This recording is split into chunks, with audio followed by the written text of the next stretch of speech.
شكرا يا ربي شكرا. بسم اللہ الرحمن الرحیم. چھٹی تراویح کے چند اہم نکات. آج کی تراویح میں 7ویں پارے کے چھٹے رکوع سے 8ویں پارے کے 7ویں رکوع تک تلاوت کی گئی. سورہ مائدہ کے آخری 2 رکوع میں قیامت کا نقشہ کھینچا گیا ہے کہ انبیاء علیہ السلام اپنی اپنی امتوں کے بارے میں شہادت دیں گے کہ انہوں نے اللہ کی طرف سے لوگوں کو کیا باتیں بتائی تھیں اور اپنے ماننے والوں سے کن باتوں کے نہ کرنے کا عہد لیا تھا، تاکہ ہر امت پر حجت قائم ہو سکے کہ جس نے کوئی بدعہدی کی تو اس کی تمام ذمہ داری اس پر ہے. اللہ کے رسول علیہ السلام اس سے بری ہیں. اس شہادت کی نوعیت واضح کرنے کے لیے بطور مثال حضرت عیسیٰ علیہ نبی علیہ السلام کا تفصیلی ذکر کیا تاکہ واضح ہو سکے کہ اس نے اپنے رسولوں پر شہادت حق کی جو ذمہ داری ڈالی ہے وہ اس کے بارے میں جواب دہ ہوں گے، اور ان کے واسطے سے ان کی امتوں نے عدل و انصاف کا نظام معاشرے میں قائم کرنے کا جو عہد ایمان لا کر کیا ہے ان سے ان کے بارے میں معلوم کیا جائے گا. آخرت میں وہی فلاح اور کامیابی کے حقدار ہوں گے جو دنیا میں اس عہد کو نبھائیں گے اور اس کی ذمہ داری پوری کریں گے. مائدہ کے بعد چھٹی سورہ انعام شروع ہوتی ہے جو مکی زندگی کے بالکل آخری دور میں اس رات میں نازل ہوئی جب مدینہ سے انصار کی ایک جماعت حج کے لیے آئی ہوئی تھی اور آپ صلی اللہ علیہ وسلم نے ان سے پہاڑوں میں ایک غار میں ملاقات کی تھی. اس سورہ میں شرک اور مشرکین مکہ کی توہمات کی تردید کی گئی ہے جس کا اظہار وہ کھانے پینے کی چیزوں اور جانوروں میں کیا کرتے تھے. اسلام پر ان کے اعتراضات کا جواب دیا گیا ہے اور ان بڑے بڑے اخلاقی اصولوں کی تلقین کی گئی ہے جن پر اسلام ایک نئی سوسائٹی بنانا چاہتا ہے. ان اصولوں کی پیروی کو صراط مستقیم قرار دیا گیا ہے جس کی دعا سورہ فاتحہ پڑھتے وقت بندے کرتے ہیں. فرمایا تمام تعریفیں اللہ تعالیٰ ہی کے لیے ہیں جس نے زمین اور آسمان بنائے، روشنی اور تاریکیاں پیدا کی، پھر بھی لوگ دوسروں کو اس کا ہمسر ٹھہرا رہے ہیں. وہی تو ہے جس نے تم کو مٹی سے پیدا کیا ہے، پھر تمہارے لیے زندگی کی ایک مدت مقرر کر دی اور ایک دوسری مدت اور بھی ہے جو اس کے ہاں طے شدہ ہے. قیامت کی گھڑی جب اس دنیا میں اختیار کیے ہوئے طرز عمل کا حساب لیا جائے گا اور فیصلہ کر دیا جائے گا. کیا انہوں نے دیکھا نہیں کہ ان سے پہلے کتنی ایسی قومیں ہم نے ہلاک کر ڈالیں جن کا اپنے اپنے زمانوں میں دورہ رہا ہے. ان کو تو ہم نے زمین میں اقتدار بخشا تھا، تمہیں نہیں بخشا ہے. پہلے ہم نے ان پر آسمان سے خوب نعمتیں اتاری، مگر جب انہوں نے کفران نعمت کیا تو آخر کار ہم نے ان کے گناہوں کی سزا میں انہیں تباہ کر دیا اور ان کی جگہ دوسری قوموں کو اٹھایا. کاش تم اس وقت کی حالت ابھی دیکھ سکتے جب یہ مشرکین دوزخ کے کنارے کھڑے کیے جائیں گے. اس وقت کہیں گے کاش کوئی صورت ایسی ہو جاتی کہ ہم دنیا میں پھر واپس بھیج دیے جاتے اور اپنے رب کی نشانیوں کو نہ جھٹلاتے اور ایمان لانے والوں میں شامل ہو جاتے. در حقیقت وہ یہ بات اس وجہ سے کہیں گے کہ جس حقیقت پر انہوں نے پردہ ڈال رکھا تھا وہ اس وقت بے نقاب ہو کر ان کے سامنے آ چکی ہوگی، ورنہ اگر انہیں پچھلی زندگی کی طرف یعنی دنیا میں واپس بھیجا جائے تو پھر وہی سب کچھ کریں گے جس سے انہیں منع کیا گیا ہے. نقصان میں پڑ گئے وہ لوگ جنہوں نے سمجھا کہ زندگی جو کچھ بھی ہے بس یہی زندگی ہے اور اللہ کے سامنے اپنی پیشی کی اطلاع کو انہوں نے جھوٹ قرار دیا. جب اچانک وہ گھڑی آ جائے گی تو ان کا یہ حال ہوگا کہ اپنی پیٹھوں پر اپنے گناہوں کا بوجھ لادے ہوں گے. دیکھو کیا برا بوجھ ہے جو یہ اٹھائے ہوئے ہیں. دنیا کی زندگی تو ایک کھیل اور تماشا ہے، حقیقت میں آخرت کا مقام ہی ان لوگوں کے لیے بہتر ہے جو ضیاءکاری سے بچنا چاہتے ہیں. پھر کیا تم لوگ عقل سے کام نہیں لوگے؟ لوگ اللہ سے نشانیاں مانگتے ہیں. زمین میں چلنے والے کسی جانور اور ہوا میں اڑنے والے کسی پرندے کو دیکھ لو، یہ سب تمہاری طرح کے جنس ہیں، یہ سب اپنے رب کی طرف سمیٹے جاتے ہیں، تم بھی انہی کی طرح اپنے رب کی طرف سمیٹے جاؤ گے.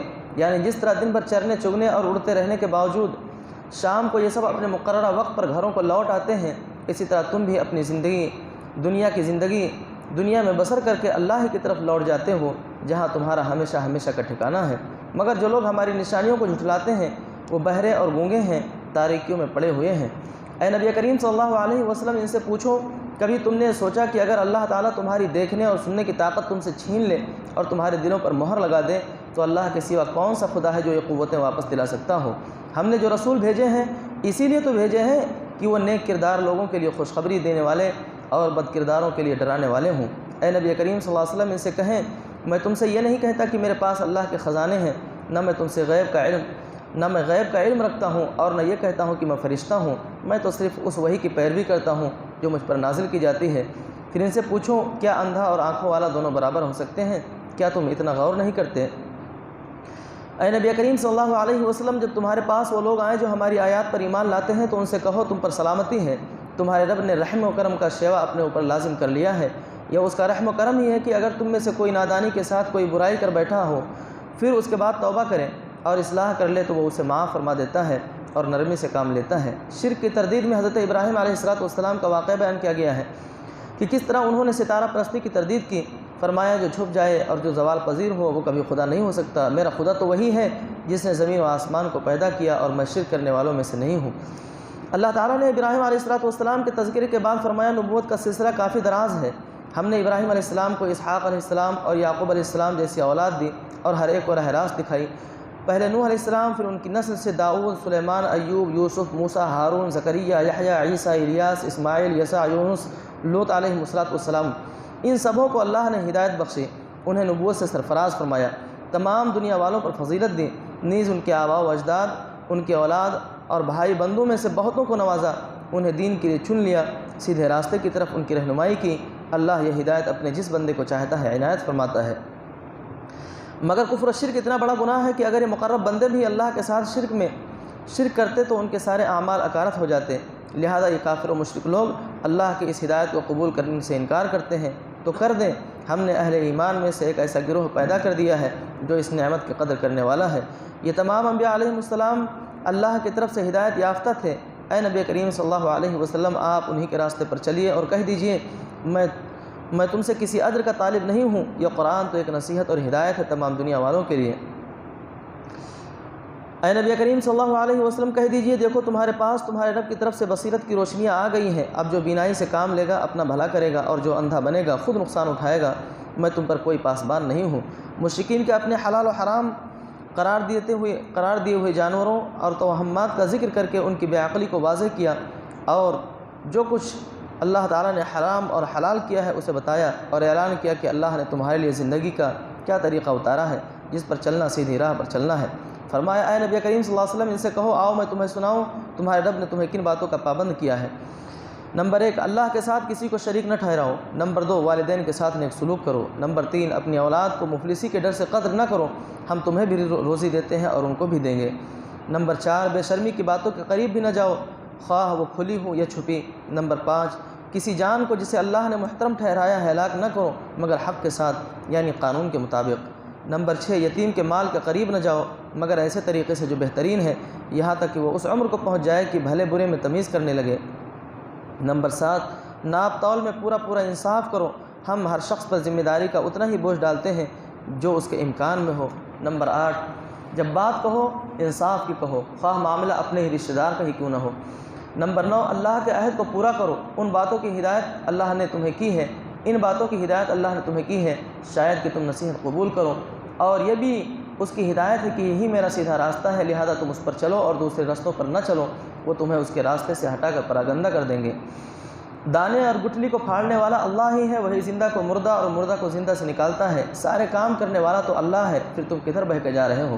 رات کے پردے کو چاک کر کے وہی صبح نکالتا ہے، اسی نے رات کو سکون کا وقت بنایا ہے، اس نے چاند اور سورج کے طلوع اور غروب کا حساب مقرر کیا ہے، اور وہی ہے جس نے تمہارے لیے تاروں کو صحرا اور سمندر کی تاریکیوں میں راستہ معلوم کرنے کا ذریعہ بنایا ہے، اور وہی ہے جس نے ایک متنفس سے تم کو پیدا کیا، پھر ہر ایک کے لیے جائے قرار ہے اور ایک سونپے جانے یعنی مرنے کی جگہ ہے، پھر وہی ہے جس نے آسمان سے پانی برسایا، پھر اس کے ذریعے ہر قسم کی نباتات اگائی، اس نے ہرے بھرے کھیت اور درخت بھی اگائے، اس سے تہ بتہ چڑھے ہوئے دانے نکالے اور کھجور کے شگوفوں سے پھلوں کے گچھے پیدا کیے جو بوجھ سے جھکے پڑتے ہیں، انگور، زیتون اور انار کے باغ لگائے جن کے پھل ایک دوسرے سے ملتے جلتے ہیں اور پھر بھی ہر ایک کی خصوصیات جدا جدا ہیں۔ ان چیزوں میں نشانیاں ہیں ان لوگوں کے لیے جو ایمان لاتے ہیں، اس پر بھی لوگوں نے جنوں کو اللہ کا شریک ٹھہرا دیا ہے حالانکہ وہ ان کا خالق ہے، اور بے جانے بوجھے اللہ کے لیے بیٹیاں اور بیٹے گود لیے ہیں حالانکہ وہ پاک و بالا برتر ہے۔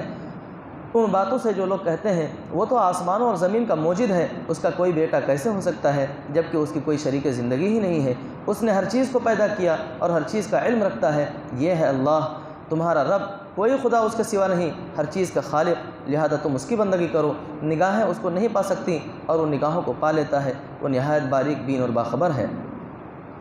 آیت نمبر 108 میں مسلمانوں سے کہا گیا کہ یہ لوگ مشرکین اللہ کے سوا جن کو پکارتے ہیں انہیں گالیاں نہ دو، کہیں ایسا نہ ہو کہ یہ شرک سے آگے بڑھ کر جہالت کی بنا پر اللہ کو گالیاں دینے لگیں، گویا مسلمان تبلیغ کے جوش میں ایسے بے قابو نہ ہو جائیں کہ مناظرے اور تکرار سے بڑھ کر غیر مسلموں کے عقائد پر حملے کرنے لگیں اور ان کے پیشواؤں اور معبودوں کو گالیاں دینے لگیں۔ اس کا نتیجہ یہ ہوگا کہ وہ بھی نادانی میں اللہ کو گالیاں دیں گے۔ یہ چیز ان کو حق سے قریب لانے کے بجائے اور زیادہ دور پھینک دے گی۔ معبودان باطل کو گالیاں دینا مسلمانوں کو زیب نہیں دیتا۔ حدیث میں رسول اللہ صلی اللہ علیہ وسلم نے ارشاد فرمایا، بدترین شخص وہ ہے جو اپنے ماں باپ کو گالی دے۔ صحابہ کرام رضوان اللہ علیہم اجمعین نے پوچھا کہ کوئی شخص بھلا اپنے ماں باپ کو گالی کیسے دے گا؟ فرمایا وہ کسی غیر کے ماں باپ کو گالی دیتا ہے تو جواب میں اس کے ماں باپ کو بھی گالی ملتی ہے، گویا وہ خود اپنے والدین کو گالی دینے کا سبب بنا۔ یہی معاملہ مشرکین کے خداؤں کو برا بھلا یا گالی دینے کا ہے، جس سے ہم مسلمانوں کو منع کیا گیا ہے۔ سورہ ختم کرتے ہی فرمایا، کہہ دیجئے میرے رب نے بالیقین مجھے سیدھا راستہ دکھایا ہے، بالکل ٹھیک دین جس میں کوئی ٹیڑھ نہیں، ابراہیم علیہ السلام کا طریقہ جسے یکسو ہو کر اس نے اختیار کیا تھا اور وہ مشرکوں میں سے نہ تھا۔ کہہ دیجئے میری نماز، میرے مراسم عبودیت، میرا جینا اور میرا مرنا سب کچھ اللہ رب العالمین کے لیے ہے، جس کا کوئی شریک نہیں۔ اسی بات کا مجھے حکم دیا گیا ہے اور سب سے پہلے سر اطاعت جھکانے والا میں ہوں۔ کہہ دیجئے کیا اللہ کے سوا کوئی اور رب تلاش کروں؟ حالانکہ ہر چیز کا رب تو وہی ہے۔ ہر شخص جو کچھ کماتا ہے اس کا ذمہ دار وہ خود ہے، کوئی بوجھ اٹھانے والا دوسرے کا بوجھ نہیں اٹھاتا۔ پھر تم سب کو اپنے رب کی طرف پلٹنا ہے، اس وقت تو تمہارے اختلافات کی حقیقت تم پر کھول دے گا۔ وہی ہے جس نے تم کو زمین کا خلیفہ بنایا اور تم میں سے بعض کو بعض کے مقابلے میں زیادہ بلند درجے دیے، تاکہ جو کچھ تم کو دیا ہے اس میں تمہاری آزمائش کرے۔ بے شک تمہارا رب سزا دینے میں بھی تیز ہے اور بہت درگزر کرنے والا اور رحم فرمانے والا بھی ہے۔ چھٹی تراویح کا بیان ختم ہوا۔ اللہ تعالی ہم سب کو قرآن پڑھنے، اس کو سمجھنے اور اس پر عمل کرنے کی توفیق عطا فرمائے۔ اللہ تعالی اس کی برکتوں سے ہمارے شہر، ملک اور عالم اسلام کے حالات تبدیل فرمائے۔